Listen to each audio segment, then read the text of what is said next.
Bueno, ante todo, muchísimas gracias a todos los que atendieron la invitación, los que están aquí acompañándome.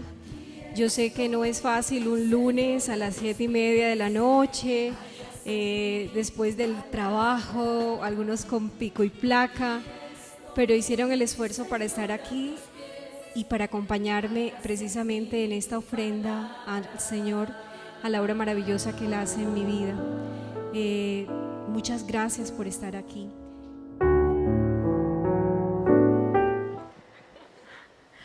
Comencemos con las preguntas.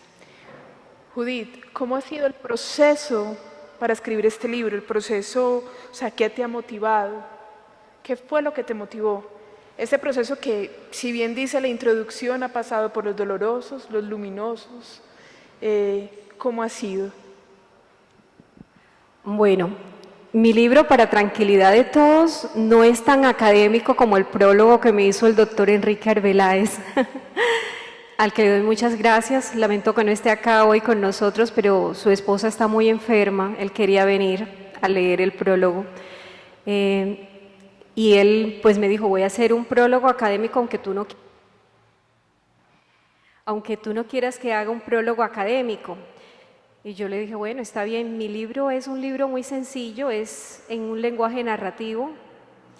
Y de hecho le dije, cuando vi ese último párrafo que habló de Teresa, de Jesús y de Juan de la Cruz, yo le dije, ¿cómo se te ocurre a ti compararme con semejantes gigantes? Y me dijo, no, déjalo ahí. Pero lo que voy con el proceso de la creación del libro es que Dios tiene mucho sentido del humor. Y cuando digo que Dios tiene sentido del humor es porque yo no sabía que estaba escribiendo un libro. De hecho, paralelamente en ese tiempo estaba en un proyecto de investigación acerca de escritura académica. Y en ese proyecto de investigación, obviamente uno relata o describe acerca del proceso riguroso que sigue para escribir, desde el momento en que uno decide escoger una temática, hace una rigurosa búsqueda de fuentes bibliográficas y logra por fin establecer como el estado de la cuestión en el tema que va a abordar. Y después intenta proponer algo nuevo, dar los argumentos para eso. Y resulta que Dios es totalmente distinto. Yo, como lo digo en mi introducción, no planeé escribir este libro. De hecho, cuando yo empecé a escribir el primer relato, lo hice en un momento de mi vida donde estaba pasando por los dolorosos. Estaba pasando por un momento de mucha confusión, de metamorfosis. Y en ese momento Dios puso en mi corazón recordar, hacer memoria de aquella época de mi vida donde tenía una relación muy estrecha con Él. Y me recordó un episodio muy bonito que tuve alguna vez con los misterios del rosario. A mí nunca me gustó rezar el rosario, todavía me cuesta un poco. Pero fue tanta la insistencia de Dios que algún día me puse a hacerlo, pero hacerlo de manera distinta.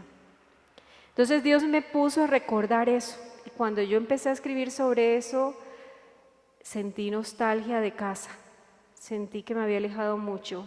Ese fue el primer relato. Y así empezaron a continuar los relatos, aquí con el padre Pedro Justo Berrío, que fue mi confesor después de 7 u 8 años que yo estuve lejos de la Iglesia Católica y me confesé por primera vez con él. El segundo relato fue mi primera comunión allí, después de 8 años. Y así fueron surgiendo los relatos. Por ahí en el año 2011, en una fiesta del Día de la Virgen de la Candelaria, fue que me di cuenta que los relatos juntos formaban una especie de libro con estructura propia. Y era una estructura que ni yo había imaginado ni había diseñado. O sea, empecé a mirar todo como en secuencia y yo dije, ve, esto tiene cara de un libro. Pero realmente no fue un proceso planeado. Padre, ¿cómo ha sido el acompañamiento a Judith durante este libro? ¿También ha sufrido los dolorosos, los luminosos? Muy difícil. Oh, yo creo que acompañar un santo significa ser un mártir. Algo así. Entonces ella es la santa, yo soy el mártir. Pero sobre todo he tenido el cuidado de ser muy respetuoso de sus experiencias, que no se pueden ni afirmar ni negar, sino felicitar. Porque si uno las niega y son verdad, queda uno muy mal. Y si uno las afirma y no son verdad, pues también queda muy mal. Así que ese libro de Judith, que representa mucho de su vida, tiene todo que ver con lo que en teología llamamos economía de la salvación. La economía de la salvación es que Dios está haciendo experiencia continua de manera singular en la vida de cada individuo, en la vida de cada ser humano. Es un solo Dios, pero son 7.300 millones de experiencias diferentes de ese mismo Dios. Eso es lo que hace grande todo esto. Quería preguntarles, aunque el Padre en la homilía hizo alusión al nombre, ¿por qué se escogió el nombre Octavo Día? Y no otro nombre, sino justamente ese. Lo que pasa es que en este proceso de descubrimiento, una de las primeras cosas que yo descubrí es que Dios no ha terminado su obra creadora en el séptimo día como me lo habían dicho. Yo descubrí que Dios todavía sigue trabajando, Dios todavía sigue escribiendo. Y cuando yo descubrí esto, lo hice a partir de meditar ese pasaje de Jesús escribiendo sobre la tierra. De hecho, el libro en la portada tiene la frase de Jesús inclinándose, comenzó a escribir con su dedo sobre la tierra. Y bueno, mucha gente ha intentado explicar qué es lo que escribe Jesús sobre la tierra. Se preocupan más por el contenido que por la acción. Pues yo descubrí que lo más importante ahí es la acción. Jesús con su dedo lo que está haciendo es creando, está fecundando, está reparando, está restaurando el Edén perdido en la tierra de nuestro corazón, en mi corazón. Y eso tiene que ver con la acción. Ahora, el contenido tiene que ver con una nueva alianza. Algunas personas dicen, bueno, lo que estaba escribiendo Jesús eran los pecados de los que estaban allí, pero saben que yo no creo en un Dios acusetas.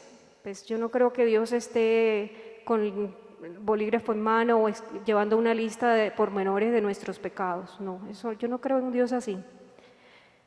Lo que Dios a mí me puso en el corazón es que Él estaba haciendo realidad aquello que prometió de que pondré mi ley en sus corazones, ¿sí?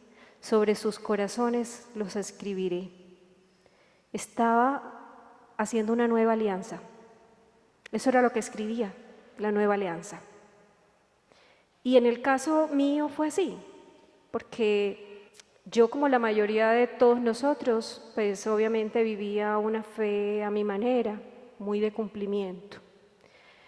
Y me acuerdo todavía mi primera misa de restauración, un primer viernes de mes con el Padre Pedro, que empezamos con todos los 10 mandamientos y bueno, yo fallé en todos.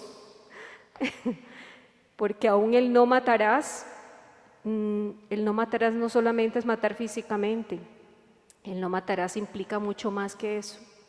Y yo lo primero que había hecho era como matar a Dios dentro de mí. Y eso era lo más grave. Entonces, esa alianza rota, imperfecta, Dios la repara. Y Dios escribe una nueva alianza sobre un corazón nuevo. Porque eso es lo que Dios está haciendo. Por eso el libro tiene la imagen del dedo creador, ¿sí? Aparece allí y aparece luego la de la mariposa. ¿Por qué es eso? O sea, el octavo día es el día en que Dios sigue trabajando. Y eso lo escribí por ahí en el año 2011. Y lo más bonito es que en el año 2014, o sea, 2 años después, yo tuve la oportunidad de ir a Tierra Santa. Y en Tierra Santa fuimos a visitar el Muro de los Lamentos. El Muro de los Lamentos es lo que queda del antiguo templo de Jerusalén, que los judíos conservan con mucha devoción y van a orar allí.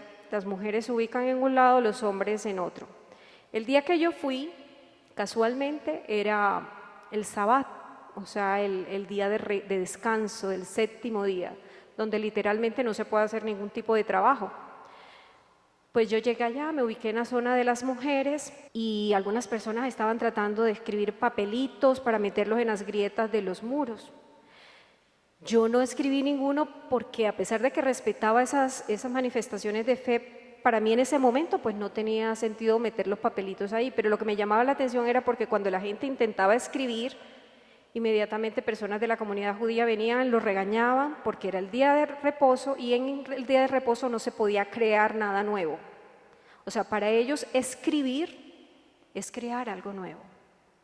Y cuando yo veía eso, se me venía el recuerdo de aquello que yo había escrito en el año 2011 acerca de Jesús escribiendo sobre la tierra. ¿Qué estaba haciendo Jesús?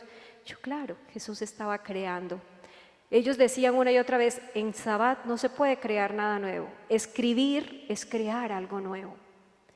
Entonces fue muy bonito porque fue ver 2 años después, Dios reafirmándome lo que me había ayudado a descubrir en el año 2011 en mi experiencia personal. Y fue una experiencia muy linda porque fue eso, o sea, saber que esa tierra pedregosa del desierto que es nuestro corazón, porque así se vuelve nuestro corazón cuando le damos la espalda al plan de Dios, Dios lo estaba convirtiendo nuevamente en un jardín. Eso es lo que hace Dios. El relato del Génesis es un jardín que nosotros perdemos porque en cierta forma le damos la espalda al plan de Dios. El jardín deja de ser jardín y se convierte en desierto. Eso es lo que hacemos. Y así lo hice yo también. Y Dios lo que me mostraba era que Él estaba restaurando el paraíso en mí. Porque es que el cielo empieza aquí. El cielo empieza en nosotros. Ese jardín perdido, Dios lo empieza a restaurar en el corazón.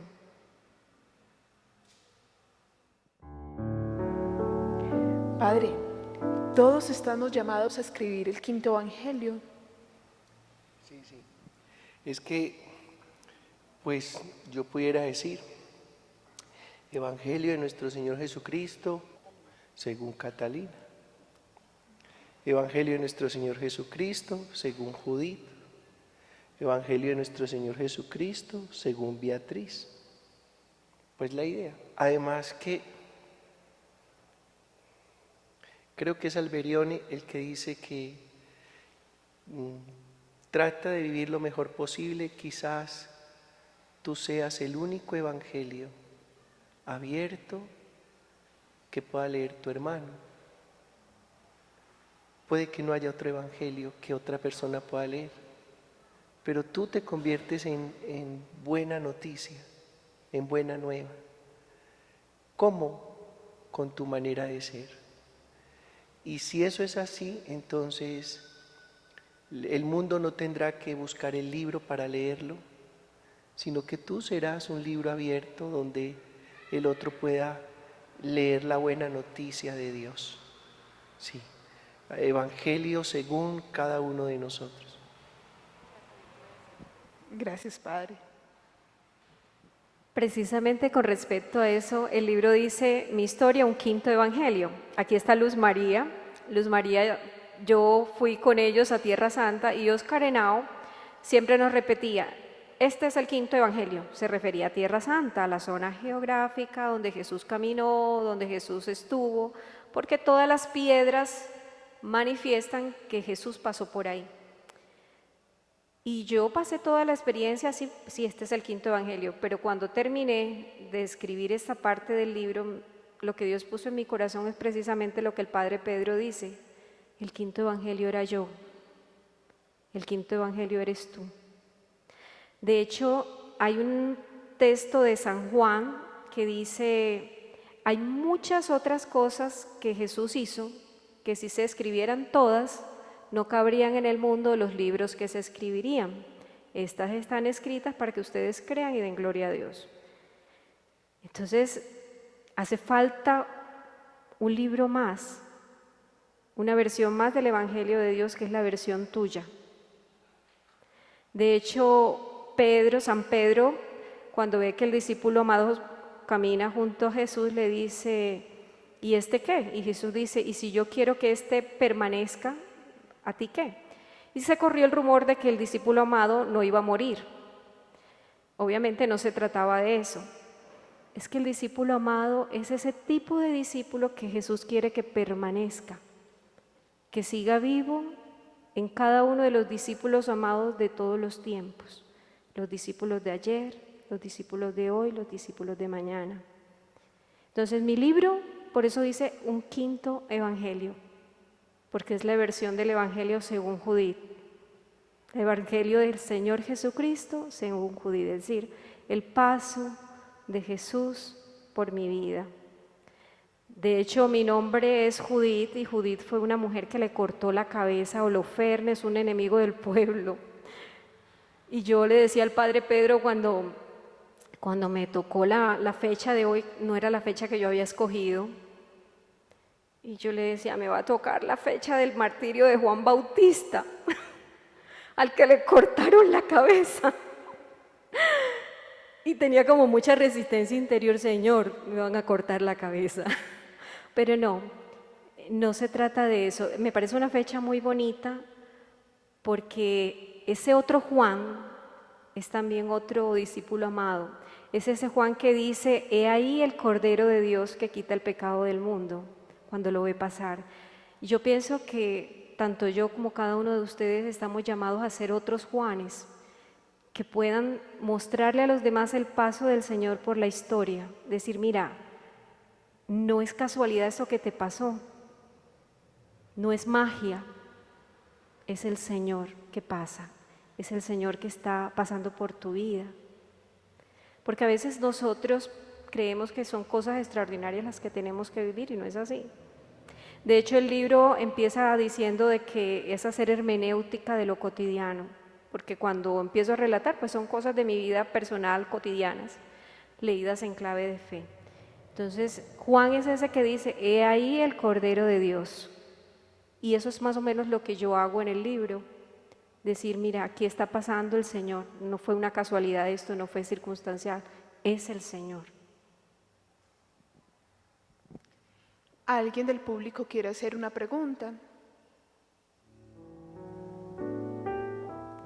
Pues yo también quería felicitarla porque veo que ha entendido muchísimo el Evangelio, lo aplica muchísimo. Yo ya empecé a leer su obra y no lo he terminado, pero la verdad, de esas obras que uno no quiere soltar, de esas que le encanta a uno leer, que no sé, la he disfrutado muchísimo, las páginas que llevo, porque ha sido realmente vivir la palabra de Dios. Te felicito, Judith, porque eres un testimonio. Inclusive cuando empezaron a leer la lectura de Jeremías hoy, te vi ahí dibujada en esa lectura.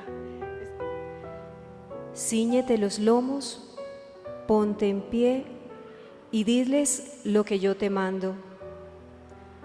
No les tengas miedo, que si no, yo te meteré miedo de ellos.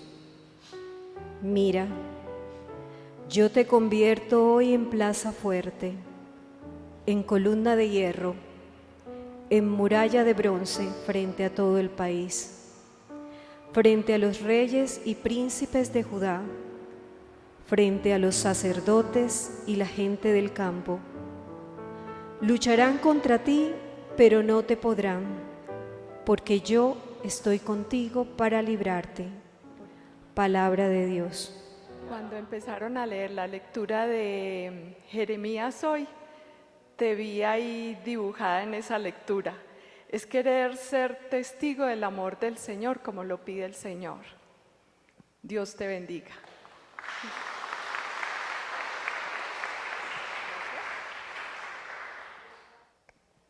Bueno, yo también quiero felicitar a Judith por esta obra que el Señor y María Santísima ha hecho en la vida de ella. Y también creo que es muy oportuno su testimonio para demostrar que es posible compatibilizar la mujer profesional, la mujer ejecutiva, también con la mujer espiritual. Creo que hoy a imagen de María Santísima es un llamado muy fuerte para recuperar los valores de la mujer en el día de hoy.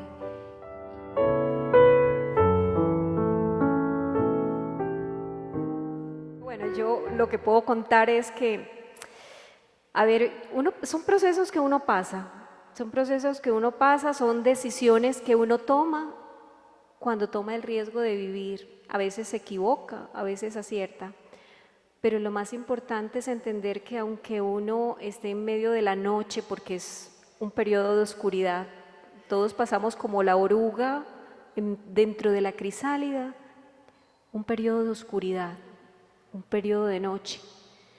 Y en ese tiempo son muchas de las cosas que uno no entiende por qué pasan, después toma conciencia de que sí. Yo que descubrí en ese tiempo de confusión y oscuridad, primero que Dios no era culpable de las cosas negativas o tragedias que me habían pasado, porque de hecho yo le compartí al Padre Pedro alguna vez en uno de los textos del libro que se llama Las Tres Cruces. Y es que las tres cruces fue mi propio proceso de conversión. Es decir, en la crucifixión Jesús estaba con dos bandidos, uno a la derecha y otro a la izquierda. Y siempre hablamos del primer bandido que reniega de Dios, lo declara culpable. Esa fui yo en algún momento de mi vida. También sometí a juicio a Dios y le eché la culpa de todo lo malo que me estaba pasando. Pero después pasé a la otra cruz, a otro nivel, es decir, después de mucho tiempo, de muchas lágrimas, empecé a darme cuenta que ese que estaba ahí crucificado conmigo era inocente, no era culpable de lo que me había pasado, que todo lo que me pasaba era fruto de mis decisiones. Y entonces declaré inocente a Dios. Y al declararlo inocente como ese segundo bandido, se abrió el paraíso para mí, porque fue la reconciliarme con ese corazón amoroso. De hecho, mi libro gira en torno al corazón de Jesús. Yo le decía, mira cómo es la vida, venir yo a hacer la presentación del libro justo en una parroquia llamada el Sagrado Corazón de Jesús, cuando toda mi vida desde niña gira en torno al corazón de Jesús y al corazón de María. Entonces, es descubrir que Dios estaba ahí haciendo camino conmigo. Y el tercer nivel es la tercera cruz, que es la de Él. ¿Cuál es la tercera cruz? La del testigo fiel, el que se pone aquí como Juan Bautista a exponerse para que le corten la cabeza. Esa es la tercera cruz y en esa es la que estoy en estos momentos. ¿Por qué? Porque implica ponerse bajo el escrutinio de muchos ojos. Yo les decía que en el medio académico escribir un libro de esta índole es una especie de suicidio intelectual, porque no obedece a los cánones de las ciencias. Incluso puede verse como algo sospechoso de que una mujer de ciencia todavía cree en Dios, ¿cierto? Yo les quiero compartir precisamente un poema que es cortico, pero que es acerca de eso que tú me estás preguntando y que es Dios haciendo camino a mi lado. Camilo, yo creo que ahí está el primer poema. Dice así: cuando nos duele el alma, ¿y es que acaso allí también puede doler? Sí. Dolor profundo, dolor muy lento, dolor de entrañas, dolor violento, llover de lágrimas, sufrir intenso, sangrar sin sangre, morir por dentro. Cuando nos duele el alma, Dios mismo sangra, el cielo llora con nuestras lágrimas. Cuando nos duele el alma, Dios también sufre y su corazón desgarra. Cuando me duele el alma, Dios llora, gime, muere conmigo, me abraza fuerte y me levanta, reprende al viento de mi tormenta y me dice calma, ven a mi pecho, ven y descansa.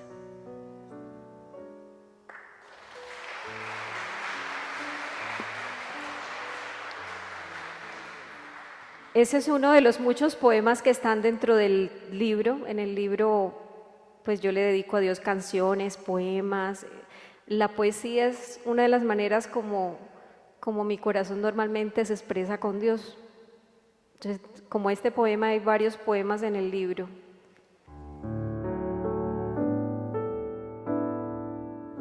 Sí, yo siempre le preguntaba al Señor, bueno, ¿ya terminamos o no terminamos? Cuando me di cuenta que estaba escribiendo un libro, porque es que el libro, al final, el último capítulo se llama Quítate las sandalias. Y Quítate las sandalias es porque relata mi experiencia en 4 viajes que tuve la oportunidad de hacer. Y cada viaje tenía un rostro.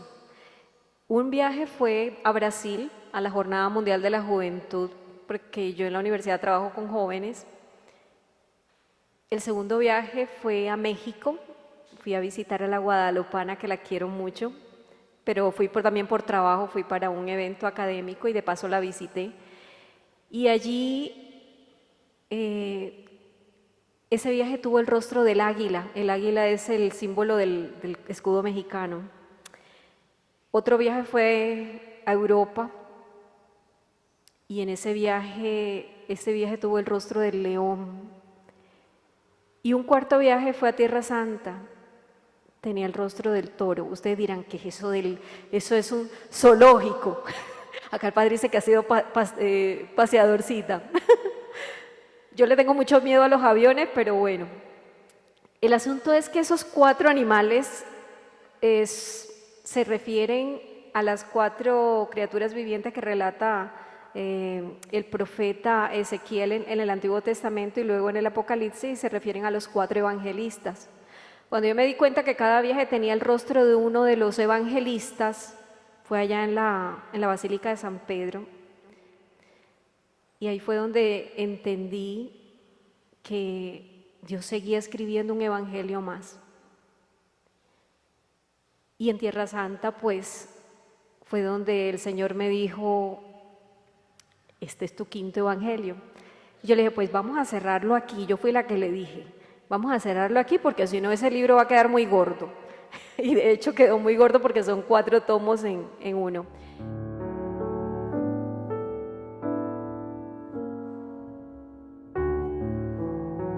Yo hace poco tuve la oportunidad de ir a Bosnia y Herzegovina, en Medjugorje, y fue una experiencia extrema desde el punto de vista existencial. Y cuando llegué allá yo dije, ¿y ahora qué? ¿Y ahora qué? Medjugorje. O sea, en Medjugorje a mí no me pasó nada extraordinario de que vi a la Virgen con rayitos, no, nada de eso. Yo vi a María de otra manera. Con la Reina de la Paz es que todo ese itinerario en esta ocasión estaba alrededor de la paz. De hecho, Bosnia y Herzegovina es una región que ha sobrevivido a la guerra. De ahí pasé a Berlín y estuve en el muro de Berlín, donde estaban todas las memorias de otra guerra. Y luego estuve en Polonia, en Auschwitz, en el campo de concentración. Y yo decía, que todo alrededor de la paz. Este año en mi universidad, en la San Buenaventura, porque es una universidad franciscana, estamos celebrando, el 8º centenario del perdón de Asís. El perdón de Asís, y nosotros, porque yo estoy al frente del Centro Interdisciplinario de Estudios Humanísticos, y nosotros precisamente estamos trabajando en torno a todo este tema de la paz. Y yo escribí un poema, no sé si quieren que se los lea, se llama Mi hermano lobo, pero está aquí en el libro, lo voy a abrir porque no lo tengo aquí. El texto de Mi hermano lobo, está inspirado en una florecilla de Francisco de Asís, que tiene que ver con que Francisco alguna vez en el pueblo de Gubbio había un lobo que hacía mucho daño. Y ese lobo, la gente lo quería matar. San Francisco se fue a tratar de que no mataran al lobo y fue a hablar con el hermano lobo y todas esas cosas. Resulta que después del encuentro con Francisco, el hermano lobo ya no hizo más daño. Entonces, ahí está en las diapositivas. El hermano lobo empezó a vivir en paz. En la universidad, ahí hay una capilla, está San Francisco. Ustedes saben que Francisco es el patrono de la paz. Y en esa pintura está eso que ustedes están viendo, a Francisco y el lobo.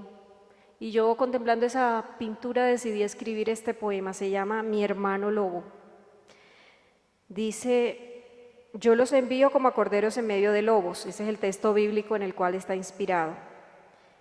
Y parto de una premisa que dice: la audacia de ir al encuentro de aquel que de lejos parece un enemigo, para descubrir a un hermano con quien podemos construir la paz. Bueno, ahora sí la primera estrofa. ¿Quién es ese lobo que ronda desafiante? ¿Qué es realmente lo que buscan sus ojos, sus garras y sus fauces que amenazan devorarme? Tiene hambre, sí, mas no solo de pan, de oveja o carne.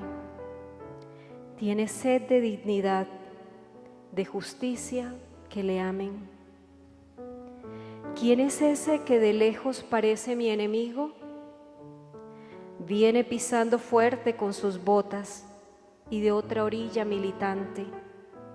Su pensamiento es diferente y levanta su voz fuerte e intimidante. Me acercaré un poco más, susurrando yo dije. Me aproximé y te encontré. Ya de cerca tu rostro se me torna inusualmente familiar, y tu pena, antes para mí desconocida, mi sordera hace despertar. Te miré con otros ojos, y sin lo suficiente cerca estar, quise tus heridas limpiar, intenté compartirte mi pan, convencerte a escuchar mi verdad. Pero desconfiado mordiste mi mano. Aquella lejanía primera entre nosotros nos hizo olvidar, éramos hermanos. Me aproximé un poco más otra vez, me puse totalmente a tu alcance, tanto que me volviste a morder, y esta vez tu boca probó mi sangre. Oh sabor que te cura la memoria, oh sabor que nos trae las paces, porque allí, a una herida entre tus fauces, yo decidí empezar a amarte.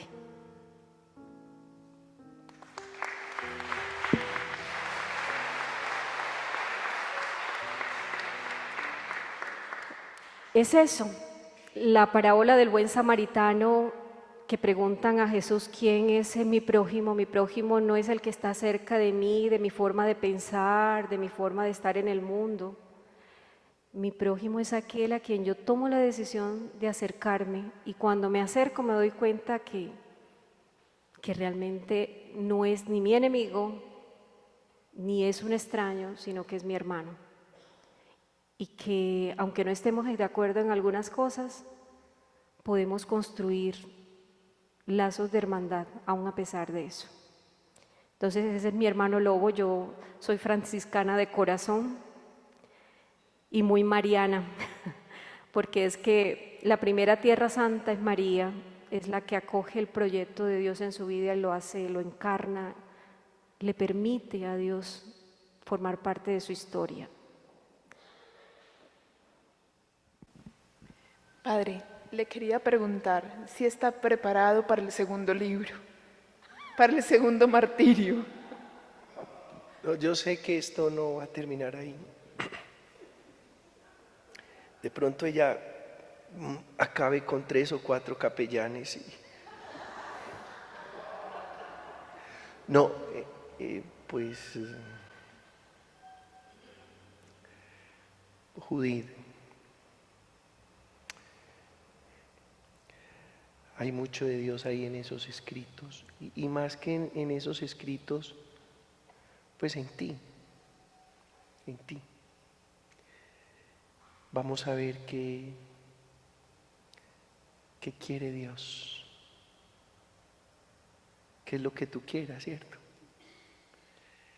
Pero vamos a ver qué sigue sucediendo con todo esto. Yo creo que la mayor parte de esto es inédito, pero la vamos editando a medida que vamos caminando y vamos haciendo historia de salvación en la medida en que vamos leyendo, sigamos leyendo con clave de fe, el acontecer. Acuérdate que Dios es acción, Dios es acontecer. Yahvé significa el que acontece. Así que Dios no es sustantivo, es verbo. Es verbo. Felicitaciones, Judith. Pues no está muy lejos. Lo que pasa es que para los que somos tan pragmáticos, pues hay cosas que nos cuestan muchísimo. Yo me declaro pragmático, tú lo sabes. Pero quien hizo el prólogo, mis respetos. Además es un gran escritor, así que el del prólogo no está tan perdido. Creo que tiene una aproximación muy, muy, muy interesante a lo que tú eres y a lo que el libro inspira. Yo cierro este momento dándole infinitas gracias a Dios por ti. Todos los días estoy conociendo algo nuevo del otro y hoy la vida me permite sorprenderme contigo y seguirte admirando mucho, a pesar de los desencuentros filosóficos, antropológicos, teológicos y existenciales que tenemos. Creo que la controversia te ha hecho crecer mucho y también creo que estos últimos años has madurado en tu percepción de Dios de una manera prodigiosa. Bendito sea Dios por ti, por tu obra, por tus amigos y por todos los que están aquí. Los libros, ustedes saben que son gratis, porque el Señor, cuando escribí el libro, lo primero que me puso en el corazón hace 3 años atrás era que lo que había recibido gratis, que lo diera gratis. Me dijo que si San Mateo, San Juan, San Marcos, San Lucas hubieran puesto copyright, prohibida la copia, prohibida la reproducción, el Evangelio jamás habría llegado a nosotros. Por lo tanto, Él me dijo eso y yo obediente. Por eso cuando me preguntaron ¿cómo vas a vender el libro? Yo le dije no, lo que recibí gratis, lo doy gratis. Si alguno quiere dar alguna donación para ayudarme a pagar la impresión, bienvenido.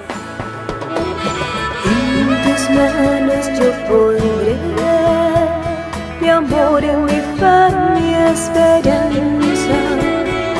En tus manos dejaré mi vida y mi confianza. Mis sueños fallidos, la herida de ayer, mi mundo y mi nada.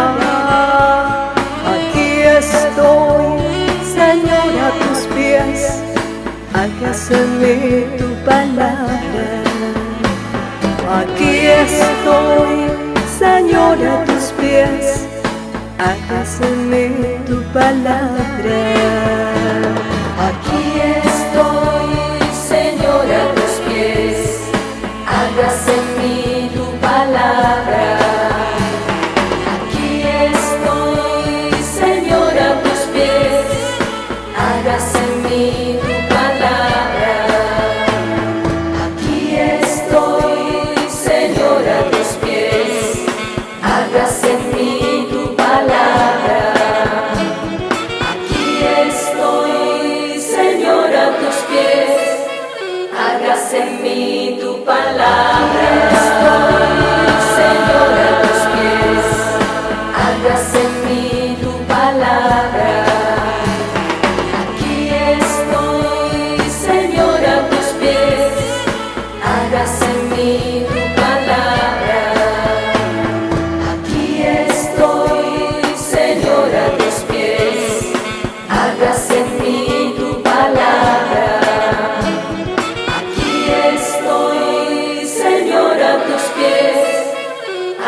en mí.